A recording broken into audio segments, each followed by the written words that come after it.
If you're just joining this journey without having watched the previous videos, this video series is the story of my overland adventure through Oregon and Washington. Over the span of 2 weeks, I traced approximately 2,600 miles of rugged backcountry roads and remote Pacific Northwest wilderness, living out of my Jeep dispersed camping the entire time. I mostly followed the Oregon and Washington Pacific Crest Overland routes, and the Olympic Traverse route. I also deviate from the PCORs and follow a few small sections of the Oregon and Washington backcountry discovery routes at times, since they crisscross each other many times and often follow very similar or identical paths. This video is day 2 of the journey, the second of 3 days spent in Oregon. The path leads from historic Indian Ridge Lookout Tower, traversing through the forests and mountains of the Cascade Range, and ends at the serene waters of Timothy Lake. Good morning. It is day 2, and we got to this campsite in the dark, and even in the dark I could tell that it wasn't gonna disappoint, but I'll tell you what. It exceeded even my expectations. There's the Indian Ridge Lookout Tower is right over there, and look at this place.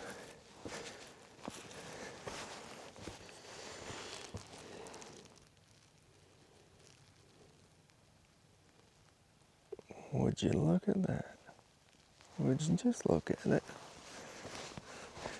And then this view over here.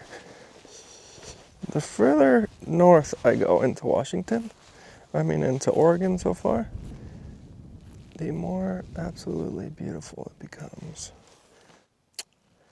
Very first stop is going to be Cougar Hot Springs. I think it's only like 15 minutes away. So we got Cougar, I think we got 2 hot springs today, maybe 3. But I'm excited.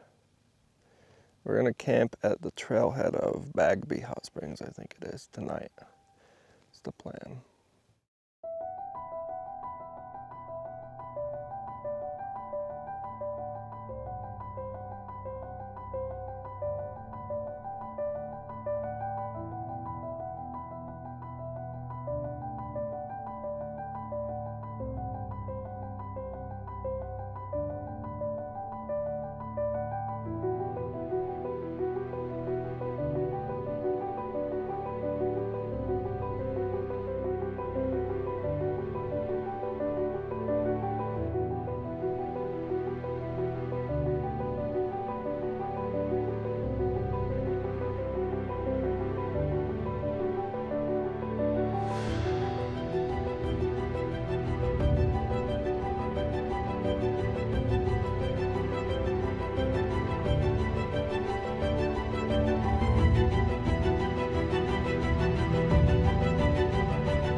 So I was gonna stop at this lookout tower and go inside it and check it out, but this along with many others in Oregon here, you can rent to stay in for the night. It's like a campsite, and there's somebody in it. So. Oh well, it was pretty cool looking from the outside.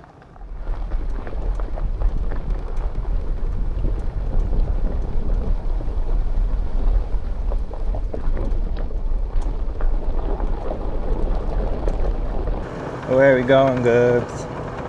He's so crazy.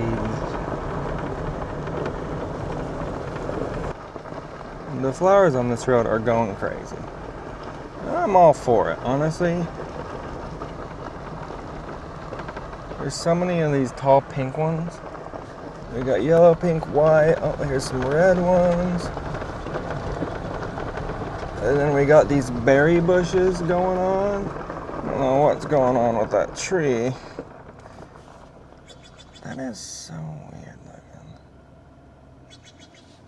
These berry bushes are everywhere too.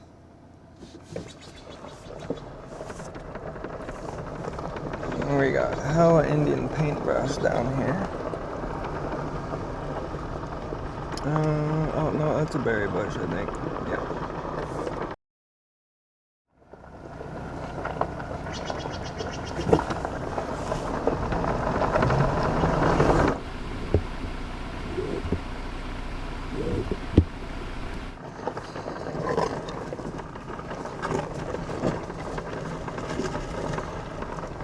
All of the colors are happening along this road. We are going to Cougar Hot Springs right now, which is I'm very excited about. Been wanting to go to this one for a long time.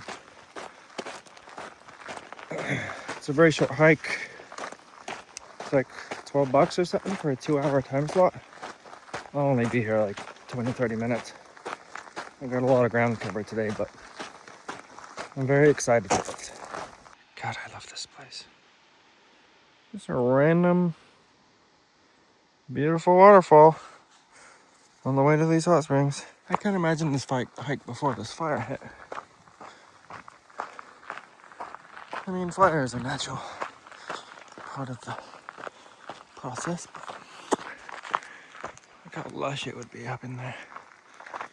All these trees weren't burnt. Still beautiful though. Look how tall these. What is that thing? That thing's like 8 feet tall and it has flowers on top. Oh my God.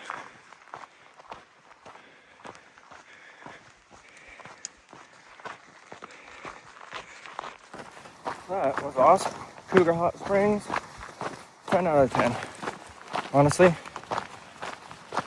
I didn't film any of it because it was very busy and a lot of nudity, which I'm noticing is a trend. I'm noticing as a trend at these Oregon hot springs more than any I've ever been to in other states. We just got done at Cougar Hot Springs, which was awesome. 10 out of 10. I didn't record much of it or any of the hot springs itself because it was very busy. Short hike, it's like $12 a person. You get 2-hour time slot, which I'm usually not a fan of hot springs with restrictions and rules like that, but this one I think is worth it. This one was really cool. Really cool. A lot of nudity, which I'm noticing is a trend at these Oregon hot springs. It's not a big deal, it just comes along with the territory of dispersed hot springs, but it does make documenting them impossible because you just can't. But you'll have to take my word, just have to take my word for it. Cougar Hot Springs is definitely worth it. It's crazy how low all these reservoirs are. This is supposed to be, you can see the water down there a little bit, but my map shows this as a giant reservoir. Just like the last one. It's very, very low. We are at Bigalow Hot Springs here, and it's gonna be awesome. Look at this trail. Don't mind if I do. It's right off the road here. Look at all of this moss. Oh my God.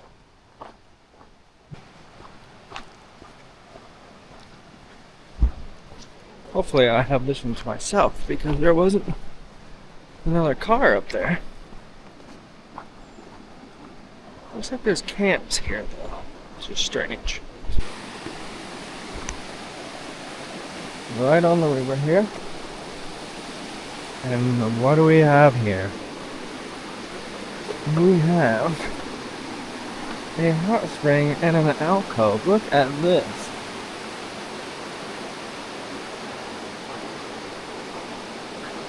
That is a vibe if I have ever seen a vibe.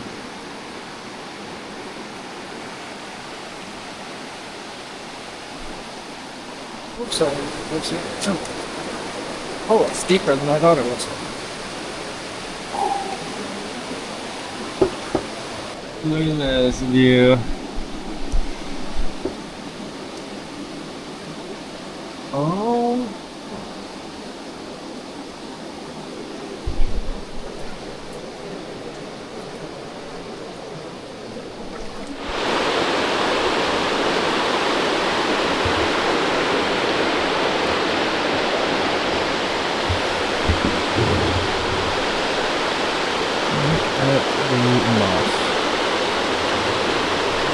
We just got out of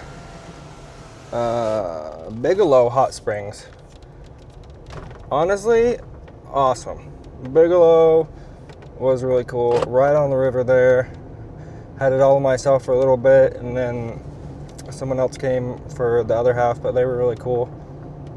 So we just chatted for like an hour. I spent more time there than I intended. Kind of just talking, chatting, but we are on vacation. Alright. So off we go now. Next stop is Tamagotchi Falls, Bluepool, which is one of the highlights of this trip that I'm going for. Or I've been looking forward to, I mean. We are headed to the Bluepools, which I am so excited for. I always see pictures of this place, and every time I'm like, I need to be there for years. And here we are, finally. Me, my main lady, Goobs, and an orange dreamsicle monster. In this mossy, foresty oasis.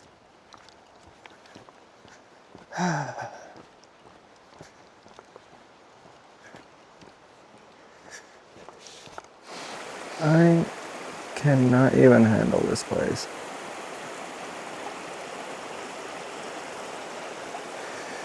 Holy shit.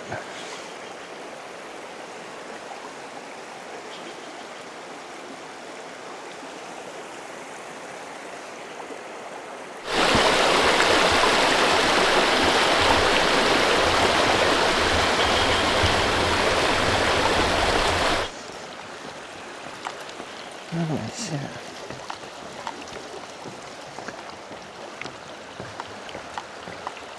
Hello.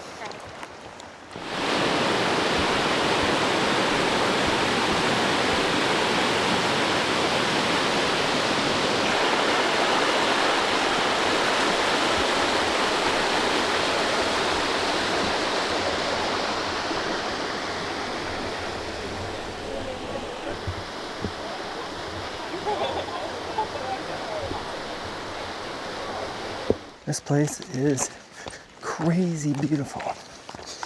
Like, that water is so blue. There is a way to get down to it.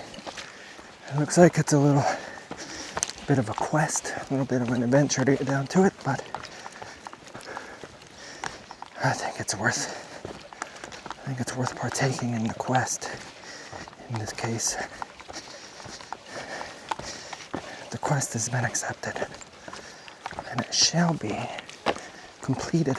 This is quite the adventure here. But you know what? We are getting down to there. Look at that thing. Whew. The things I do for these things. Camera doesn't do this justice, but it's like nearly vertical. I'm basically wall climbing to get out of here.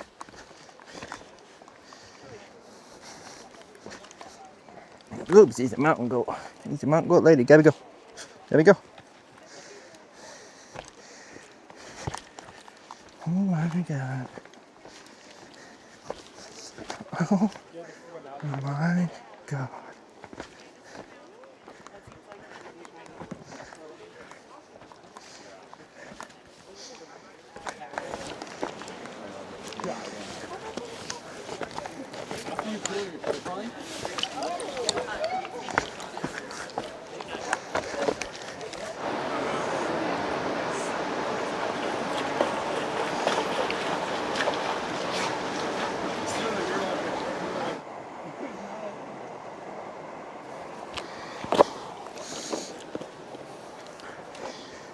this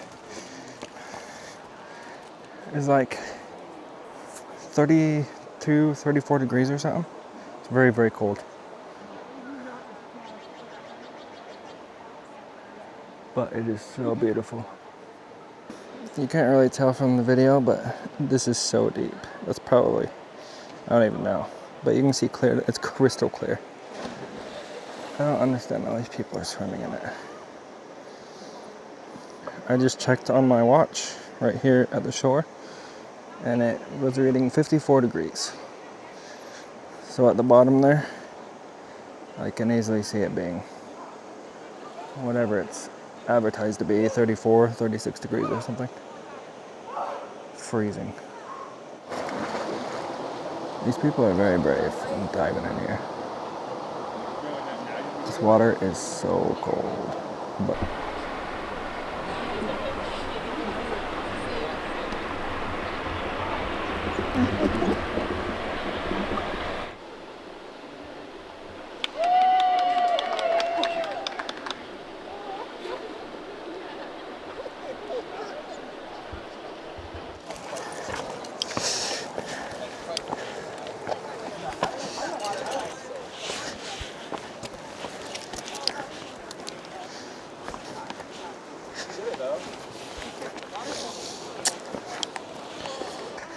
she's a mountain goat. She's fine. Billy go there. Gotta go.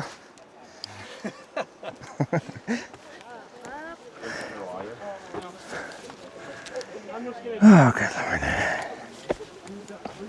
I'm climbing a goddamn rubble field to feel some blue water.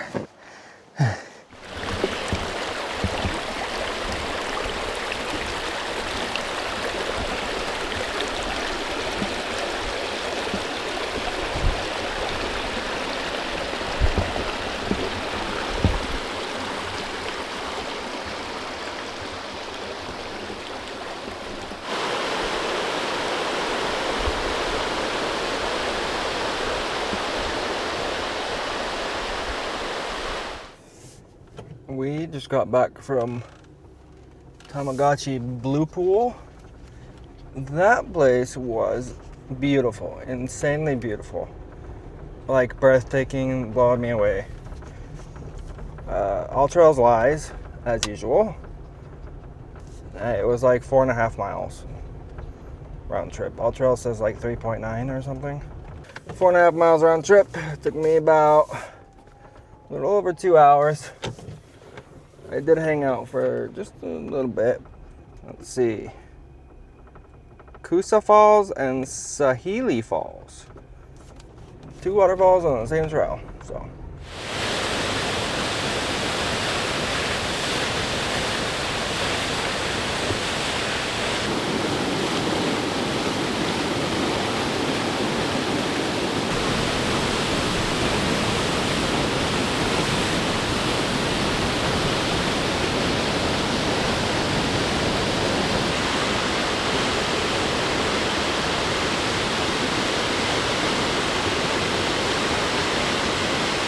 Check out these little mini waterfalls coming out of the side here. That's fascinating.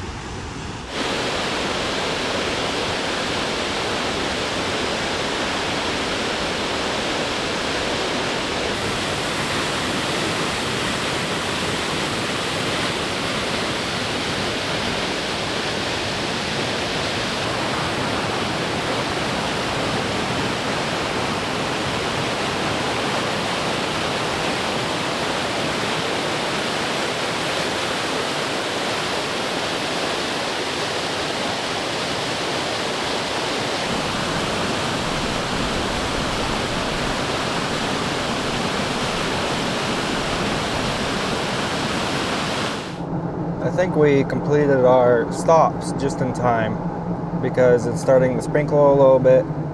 At some points I thought it was going to start sprinkling on me at Tamagotchi Bluepool. As you can see, this is the 2-day forecast layer. So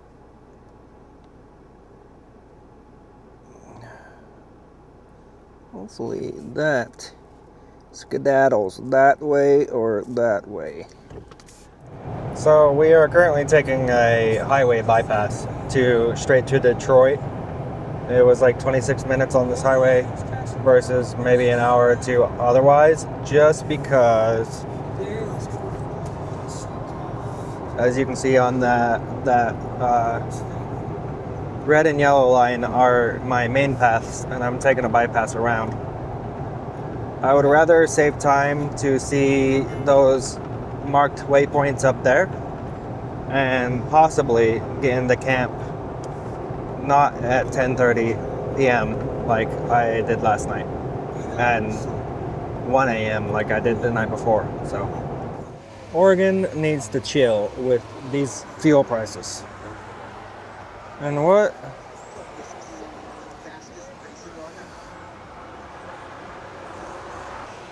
Topping off is prohibited by law. What does that even mean? You can't. So if I pull the trigger one more time when it's full, I'm breaking the law? What the? Classic. We have quite a lot of pavement time. So much so that I just aired back up to 32. So maybe we will get to camp at a respectable hour.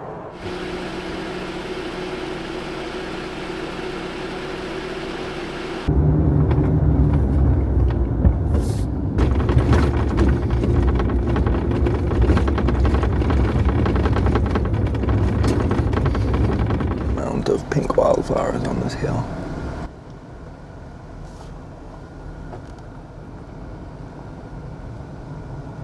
There are so many of them, and they're so tall.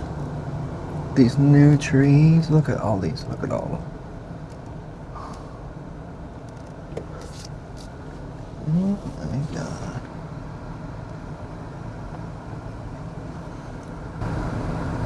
There are so many of them. I really hope this camera is capturing it well. And they go clear up there. As far as you can see, just a field of them.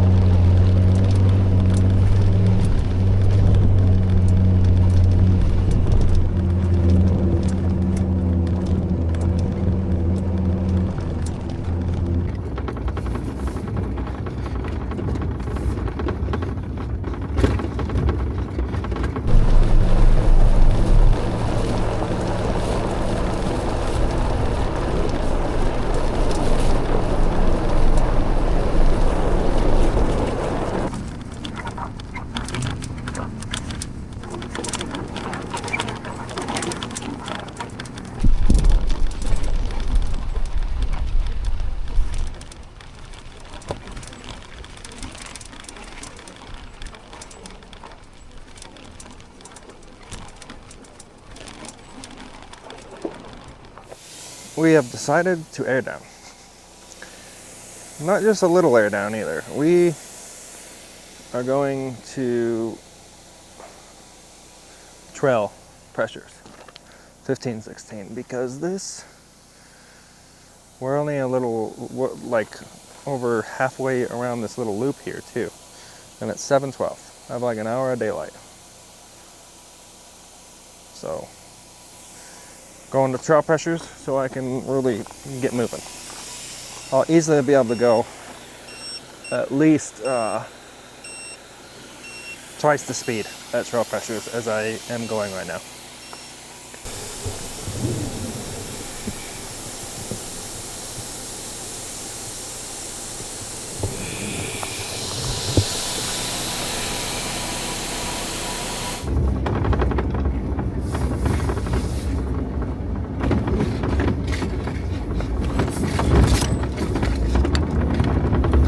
This has turned into quite the adventure here. I was not expecting this is a trail.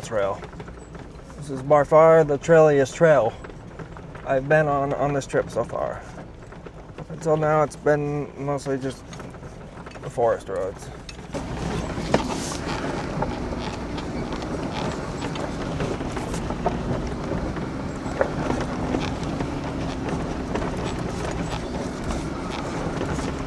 I'm not necessarily complaining because this Olali Lake, it does look very beautiful.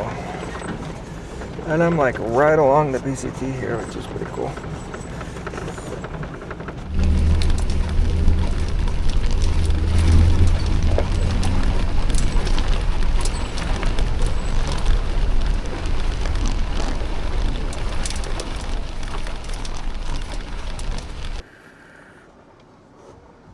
I'm gonna fit through here by the hair of my chinny chin chin.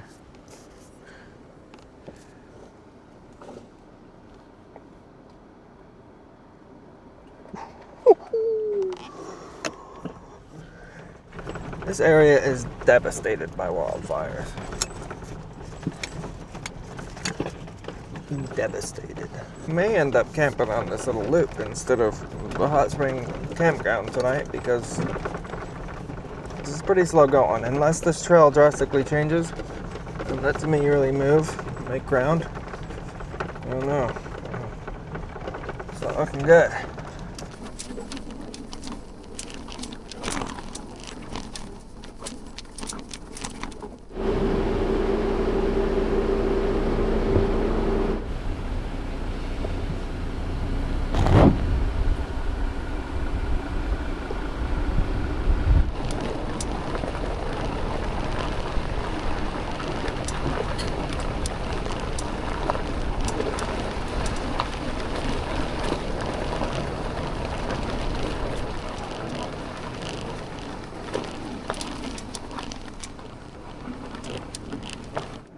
That right there is the Pacific Crest Trail.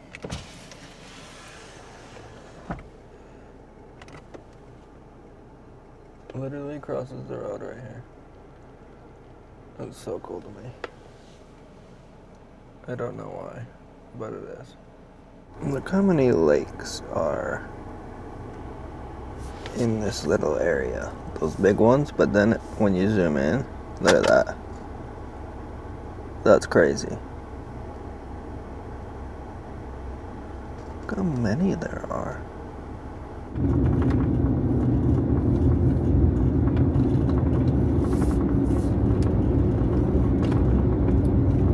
So we're just airing up because it's going to be about 30 miles of pavement, 28 miles or something like that, to get to Bigalow Hot Springs. And we're in Mount Hood National Forest right now. And this area is known as, if I'm not mistaken, is known as like a big hot spot for Bigfoot. Bigfoot activity, Bigfoot sightings. And honestly, being here, like being in here at dusk right now, I can see it. I can see how. Like this place is so dense. Like look down in there. I'm like, and this isn't even like a dense section. Some of the sections I was driving through, and the size of these trees. Let's see if I can get my Jeep for sense of scale. Like, that's the top of that tree, and that is my Jeep. Like, there is just so, it's so dense in here. And I can even feel it. It's like almost like kind of ominous and eerie here right now, yeah, at dusk in these trees, even though I'm on a road. Like, I can't imagine being in the middle of the forest right now with backpacking or something. I wonder how it is backpacking in places like this. I bet the PCT hikers have some weird encounters. I wonder how many of them have weird encounters when traversing through Mount Hood area, Mount Hood National Forest.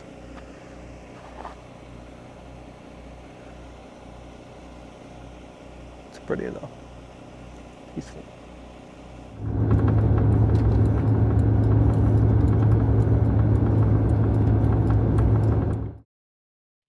So I had realized a few bad things a little earlier in the day, shortly after getting to Olali Lake. While not individually bad, when combined, I knew they were possibly going to be very bad. One, that the campsite at the Hot Spring Trailhead was first come, first serve only. And two, that it was the dreaded Friday night. For anyone who's traveled a lot, spent a lot of time on the road, you'll know that Friday and Saturday nights are terrible. Hands down, the worst nights of the week because everyone's out, everyone's everywhere, and a lot of the time it's hard to find camp. So, of course, I got to the Hot Spring Trailhead campsite and it was completely full, which I was fairly sure was going to happen. What I wasn't expecting was that every single nook and cranny in the general wide area, every single campable nook and cranny was also just packed with people. So I spent an hour, 45 minutes to an hour kind of driving around, meandering around, trying to find a campsite. At one point, I went pretty far out of my way, clear up on a ridge that had a spot that looked fairly flat on Google Earth and maps, and it ended up just being way too overgrown to camp on. So at that point, I got pretty frustrated, and I just decided to say screw it and backtrack clear back to the PCOR, get up back on route. So this hot spring detour ended up being about 60 miles for no apparent reason other than meandering through the dark, rainy forest for a while. But what can you do? Sometimes, or fairly often on trips like these, things just go wrong, don't go according to plan, or just don't happen how you think they're going to happen. And all you can do is improvise, adapt, and kind of roll with it. And that's just the nature of the game. We ended up getting into camp pretty late, 10:30, 11, just probably a few hundred yards south of Timothy Lake. Special thanks to the Overland Trail Guides team and contributors and the Backcountry Discovery Routes team and contributors for curating and providing these incredible routes and providing access to the incredible wealth of knowledge that they do in regards to these routes and all the other routes that they have spent so much time on. Without them, creating a route like this trip from scratch would be incredibly time consuming.